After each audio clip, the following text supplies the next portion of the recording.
शिकारी का जो प्लेन था वो फेल हो गया, उसका मनसूबा सफल नहीं हुआ। वो पक्षी तो जान लेकर भी उड़ गए।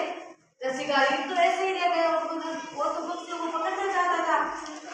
शिकारी ने पक्षियों को देखते रह गया। पक्षियों के दोस्त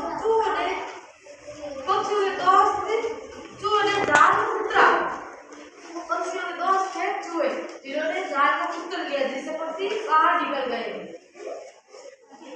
तो इस बारे में आपको ये बताना है, आप अपनी बौद्धिक क्षमता का बताना है। जैसे मैं आपको ये पूछ रही हूँ, कबूतरों पर मुसीबत क्या आई थी, आप मुझे ये बताओ कि वे उस मुसीबत से कैसे निकले। जो कबूतर होता है उन पर मुसीबत आई थी कि शिकारी ने जाल बिछाया, और वो मुसीबत से कैसे निकले, एक साथ उन्होंने सब फैलाए, जिससे वो जाल लेकर उड़ गए और उन्होंने उसकी मदद की।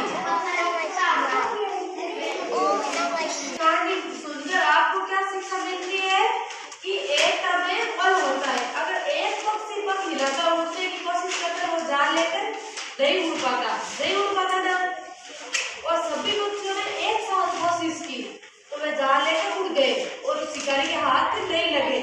तो इससे क्या शिक्षा मिलती है हमें कि एकता में बल होता है। ठीक है, एकता में बल होता है। जैसे एक आदमी मिलकर कुछ नहीं कर सकता, वैसे 5 आदमी मिलकर एक काम कर सकते हैं। जैसे अगर आपके पास 50 किलो की बोरी होगी किसी के पास, तो एक आदमी मिलकर उसे आसानी से नहीं उठा सकता, और 2 आदमी मिलकर आसानी से उठा सकता है ना। एक पत्थर हो, बोरी हो, कुछ भी हो, साथ में ही शक्ति है, एकता में ही शक्ति है। इसलिए हमें सभी को एक साथ मिलजुल कर रहना चाहिए। 5 उंगलियां मिलकर एक मुट्ठी बनती है ना, और एक उंगली कुछ नहीं कर सकती। 5 उंगलियों से साफ है, पूरे हाथ से मिलाकर 10 उंगलियों से खाना पकाया जा सकता है, रोटी बनती है। एक उंगली से रोटी बन जाए। इसलिए इस कहानी से हमें यही शिक्षा मिलती है कि एकता में शक्ति होती है। चलो ना, तो मुझे ये बताओ, पक्षियों पर क्या मुसीबत आई? पक्षियों पर क्या मुसीबत आई? तो शिकारी ने उनका जाल बिछाया था उनके लिए, और पक्षियों को मुसीबत से किसने निकाला? चूहों ने जाल को उतरा। तो उनके दोस्तों ने मदद की थी ना, ऐसे हमें भी अपने एक दूसरे दोस्तों की मदद करनी चाहिए। जैसे कोई अपसेट रह जाए, बीमार हो, कुछ भी हो, स्कूल न आ पाए, तो उसे पहले दिन की पूरी जानकारी देनी चाहिए, उनकी मदद करनी चाहिए, मदद की भावना रखनी चाहिए। ठीक है,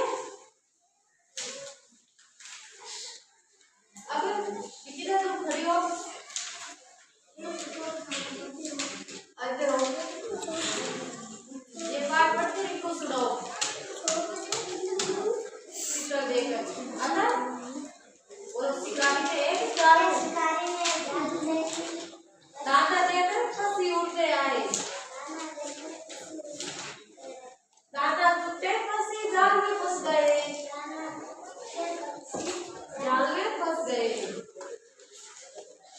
सभी पक्षियों ने मिलकर पंख चलाए, सभी पक्षियों ने मिलकर पंख चलाए, पक्षी जाल लेकर उड़ गए, शिकारी देखता रह गया। पक्षियों के दोस्त चूहों ने जाल उतरा, चूहों ने जाल उतरा, उनकी मदद की। ठीक है, इस कहानी से हमें एकता भी शक्ति होती है कि शिक्षा मिलती है। ठीक है, तो मैं आपको एक और सुनाती हूँ कुछ बात। जैसे शिक्षा रह जाती है तो मंदभागी के द्वार को खोल देती है। शिक्षा रह जाती है जो मंदभागी के द्वार को ही खोल सकती है। शिक्षा ही है जो हमें आगे ले जाती है। शिक्षा के बिना जीवन में सिर्फ अंधकार है और कुछ नहीं है। इसीलिए टाइम पर स्कूल आओ, होमवर्क करो, पढ़ाई